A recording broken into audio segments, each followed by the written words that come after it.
us to imagine, for many of us to imagine, is being, for the first time, being able to walk outside at night without being scared, to walk with your phone in your hand, to wear Nike clothes or Adidas or something like that, to meet your friends after sunset, to go clubbing without being worried, to send your kids to school without being worried. Many people have not had that feeling their entire lives. This country has been under the control of corrupt governments working with gangs, under the control of a parallel government run by these gangs for decades. Like people, like and people's entire, like people my age have not seen El Salvador this way up until Bukele went into office.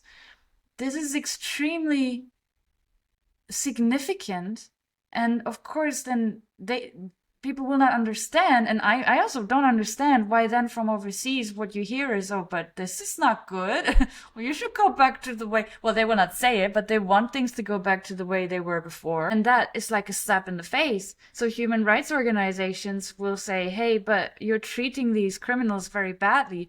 Where were they before, when these criminals were killing people every day, were extorting people, when you wanted to maybe open a business but you couldn't because the moment you did, the gangs would come and demand money from you, and otherwise they would kill you or your children or your family?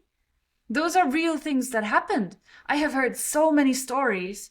Like every Salvadoran will have their own story to tell about their experience with the gangs. This was it. It was so bad that you could, so people would, like, we would then say, oh, why don't you go to the police? Because the police too was either corrupt or extorted. Police officers are also humans. They also have family. They were also extorted by the gangs. It was that bad. And this has ended. It is such a shift. And this is just, I mean, it's one of the main things that Bukele has done here, but it's just one of the things he has done, right? So another thing he has done is he has, it's very interesting if you look back at his political career. So, he started as the mayor of a small town south of San Salvador. From that very time, he was pushing very dreamy language, let's say. Like he was really going out there and going this this ethereal route and saying, hey, we should not think ourselves small because this is what's being told to us from above, from all these supranational organizations that want us to think we are not able to be independent. We must not believe them. We must allow ourselves to have hopes and dreams. We must allow ourselves to build something bigger than ourselves. He was pushing this his entire political career, and obviously the higher he would climb the ladder, the more power he would have to convey that message. So you could see it in the policies that he was pushing. He was, as mayor of San Salvador, for example, he was doing these street light installations. He was cleaning up the old town and doing a lot of visual things, where then of course detractors would go and say, oh, but that's so unimportant. Like, no, it's not unimportant. It's, in addition to providing safety and security to the people, he provided them with the ability to be proud of their country, for many for the first time in their lives. And he helped, he did the Surf City project, for example. So he actively worked on building a collective identity, because as a country, and again, you feel it when you come here.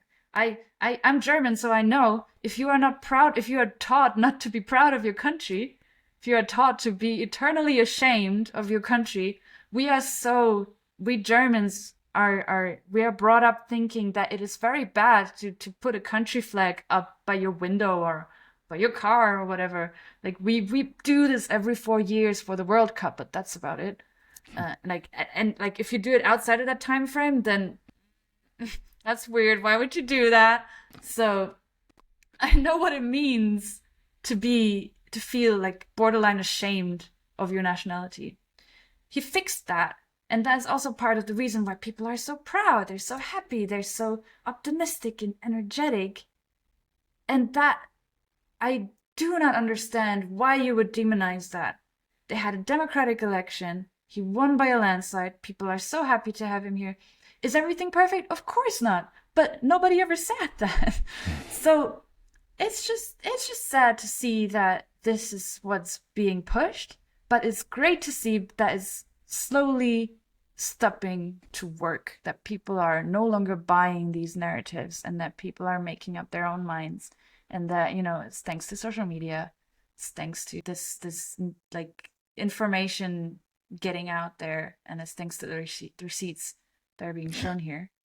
And that's the good thing. That's the silver lining. I think it's one of those things where I like to think about Bitcoin and all the FUD that Bitcoin gets is all they can do, and I use they in the collective to mean the media, you know, but we know who they are in this context, but all they can do is lie, and all we need to do is tell the truth. Because the truth, when the truth is on your side, all you have to do is tell it and show the receipts. And all your opposition can do in the case of Bitcoin is lie about it, is invent stories, is use old tropes that play on people's ingrained notions of what something is.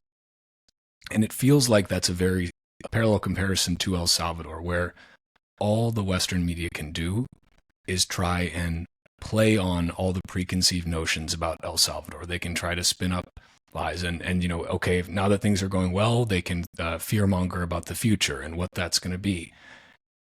And all El Salvador needs to do, and Bukele needs to do, is just to tell the truth and to show that, look, this is what's happening. We're not trying to hide anything. It's not like they were sneaky about rounding up all of the gang members. They were very public about it and very proud of it. And as you said, people feel safe. And because they feel safe, they can have hope for the future, and they can have the hope to start a business, or for people in their family who moved away years ago to come back and say, wow, I can come back to my family now. I can start something here in El Salvador. That's a very powerful thing. And I think, again, when the truth is on your side, you are in the position of power. And all your detractors can do is try to say the lie enough times that maybe a few people believe it. But, you know, I think it was Martin Luther King who said, a lie cannot live. Like, the lie will die eventually. It's just a matter of time.